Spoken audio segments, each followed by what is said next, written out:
Today, in the News Digest, Ukrainian intelligence successfully hunted and hit 2 Russian military vessels in Kerch Strait.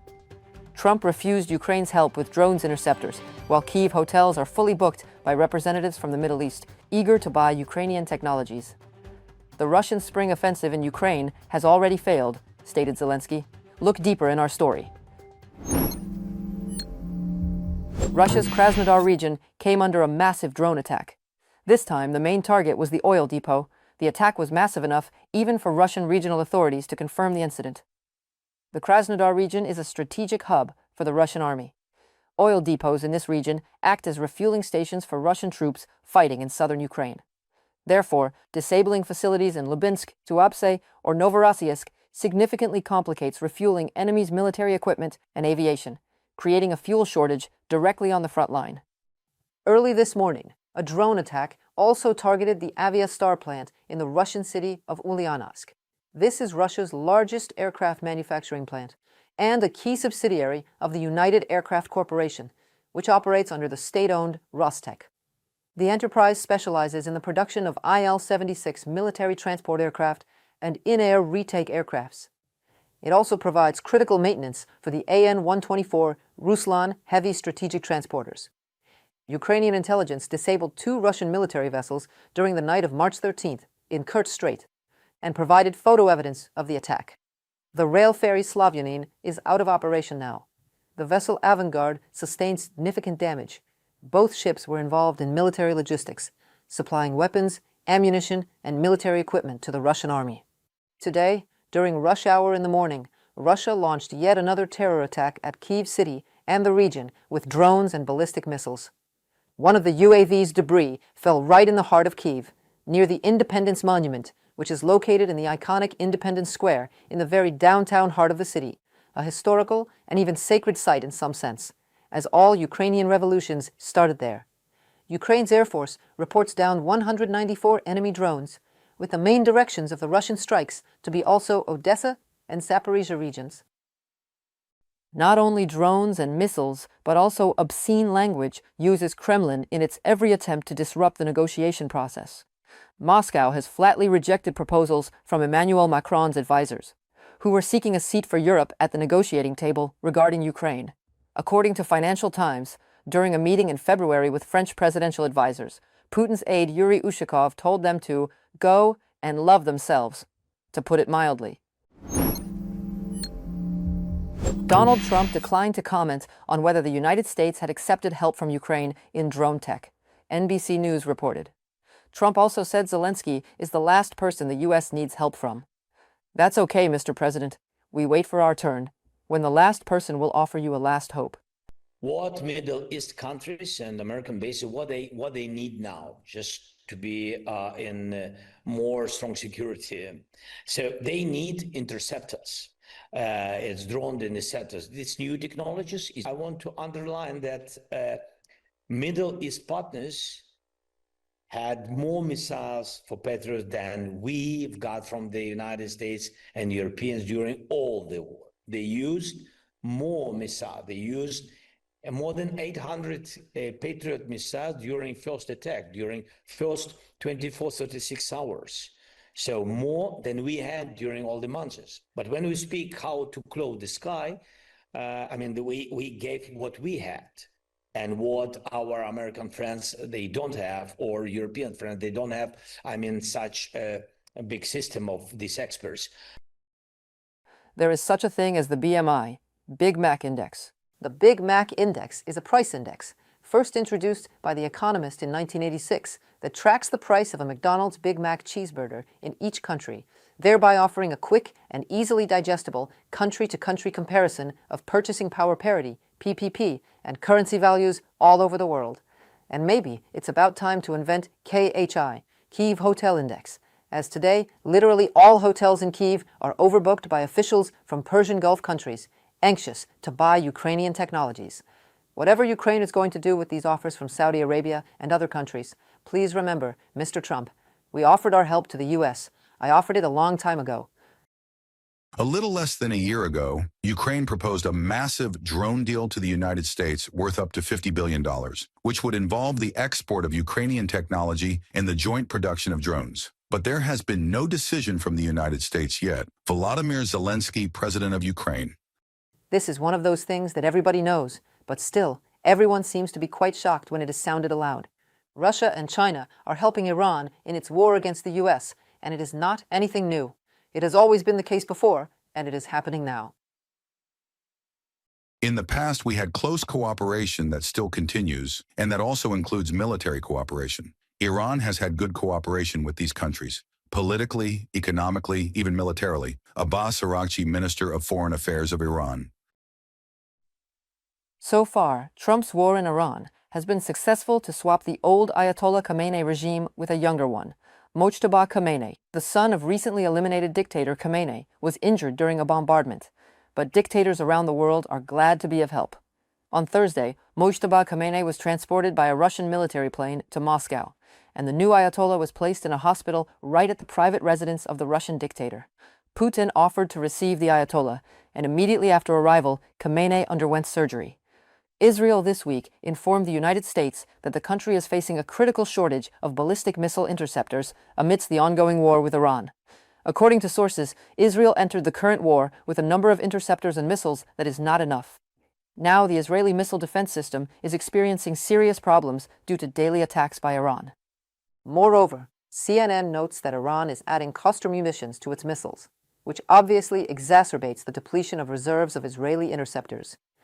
The official added that while the United States does not experience any shortage of its own interceptors, it is, however, not clear whether the United States will sell or share any of its interceptors with Israel.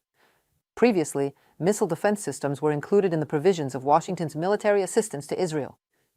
The publication notes that Israel has other ways to protect against Iranian missiles during war, including fighter jets. However, interceptors are, of course, one of the most effective means of protection against long-range fire. On Saturday, Israeli Ynet media reported that Israeli Prime Minister Benjamin Netanyahu sent a request to Ukraine to hold talks with President Volodymyr Zelenskyy.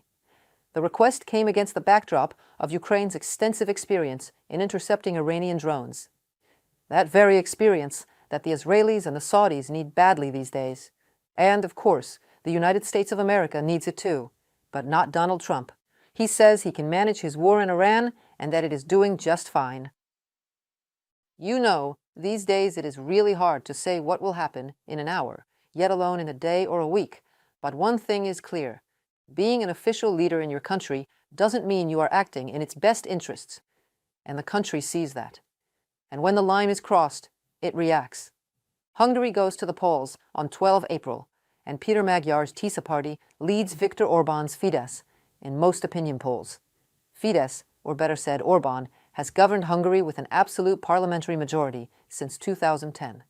At a rally in central Budapest marking Hungary's National Day, which commemorates the 1848 uprising against Habsburg rule, a revolt that was ultimately crushed by the Russian Empire. By the way, Petra Magyar offered the Hungarian nation some straightforward remarks.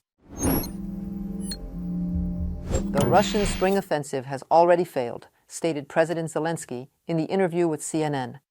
He revealed that Russia prepared a big operation which they wanted to launch at the end of last year and continue this spring. Ukrainian forces have thwarted Russian attempts to advance.